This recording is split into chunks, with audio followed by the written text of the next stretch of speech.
Bonsoir à toutes et à tous, soyez les bienvenus. Vous êtes sur la tribune d'éveil des consciences. À la une de l'actualité internationale, notre épilogue nous transporte directement ici, en Russie. En Russie, où Vladimir Poutine n'attend plus une année pour pouvoir exposer aux yeux du monde les capacités de nuisance de la Russie vis-à-vis de l'OTAN. Vladimir Poutine envoie un message très fort à l'OTAN, à l'Occident. Vladimir Poutine démontre aux yeux du monde qu'il avait juré de détruire tout ce qui est matériel occidental attribué à l'OTAN, attribué à l'Ukraine. C'est-à-dire le matériel de l'OTAN donné à l'Ukraine. Et comme vous pouvez le constater sur ces images, Vladimir Poutine a fait exposer. Ce n'est pas la première exposition. La première grande exposition, c'était à Moscou. Et je crois que c'est en décembre. Je crois qu'il va encore procéder à une telle grandiose exposition. Mais d'ici là, Vladimir Poutine, il est pressé. Il a fait cette exposition dans une ville russe. Laissez-moi voir le nom, c'est Krasnodar. Oui, dans la ville de Krasnodar. Il a fait l'exposition du matériel des pays de l'OTAN. L'OTAN qui soutient l'Ukraine. Et vous pouvez regarder. Vous voyez ces images. Ce sont des images. Et vous sentez que ce sont du matériel occidental qui coûte extrêmement cher, qui a été offert à l'Ukraine. Ce sont les trophées de guerre.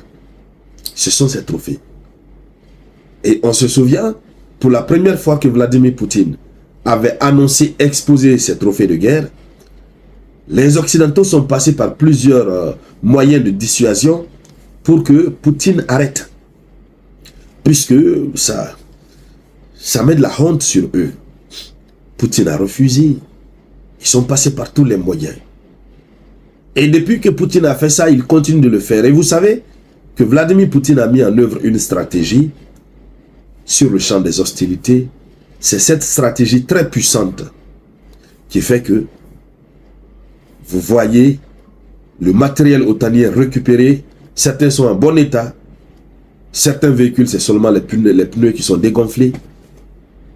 Et cette stratégie qu'il a appliquée pour avoir ça, il a récemment appliqué cette mesure, cette stratégie, pour avoir les mercenaires américains, français, allemands, polonais et autres qui sont présents sur le champ des batailles en Ukraine. Cette stratégie, en rappel, c'est quoi? Vladimir Poutine a mis en place une prime spéciale, un montant colossal qui s'élève jusqu'à 5 000 € qu'il donne à chaque soldat qui s'organise à détruire un matériel occidental. Une machine occidentale détruite, tu as tes 5 000. Le montant varie. Si tu l'as détruit avec la preuve, tu as tes 5 000. Maintenant, si tu parviens à neutraliser l'engin et celui qui le conduit, sans endommager l'engin, il y a aussi un prix. Et pour couronner le tout, si c'est une machine qui appartient à l'Ukraine, l'argent est peu. Bon, pas trop peu que ça, hein, mais c'est un montant colossal qui motive. Le minimum, je crois, c'était 5 000. Maintenant, si c'est du matériel de l'OTAN, ah non, la prime est doublée ou quadruplée. Et donc, ça a motivé ces soldats qui sont passés par toutes les manières. Chaque fois qu'ils détruisent, ils récupèrent. Ils détruisent, ils récupèrent. Et mais c'est un gros blow. On parle du front. Vous avez détruit un matériel au front où vous êtes sous des feux. Au lieu de chercher à vous protéger, vous cherchez encore à tirer ce matériel détruit. Vous remorquez ça jusqu'en Russie. Il faut quand même reconnaître que la Russie fait un gros boulot au front, hein, puisque ce n'est pas facile. D'abord, simplement pour ceux qui sont allés au repos éternel, les transporter d'abord, c'est un problème, à plus forte raison, de telles grosses machines. Imaginez, c'est déjà détruit. Et qu'on transporte. C'est-à-dire, Poutine travaille doublement au front, doublement. Il finit de détruire, et puis il transporte. Tout ça pourquoi? Pour avoir des preuves. Et à travers ces preuves, que le monde puisse savoir qu'il est en train de réussir de grands exploits. Et parce que les médias occidentaux ne parleront jamais de ça. Ils ne vont pas parler de ça. Quand il fait des succès au front, on dit qu'il ne fait pas de succès. Il y a un autre narratif qui est là. Alors le monsieur, il prend ça, il vient avec. Et puis, ce qui est ridicule, c'est que les gens se plaisent, comme vous pouvez le voir sur ces images. Les gens se plaisent à venir s'arrêter, faire des photos, des familles viennent faire des photos, voilà, et ils font ces photos, ils relayent sur les réseaux, sur leurs différents réseaux. Voici la partie que l'OTAN n'aime pas, parce que ça démontre la faiblesse de l'OTAN. Ça démontre.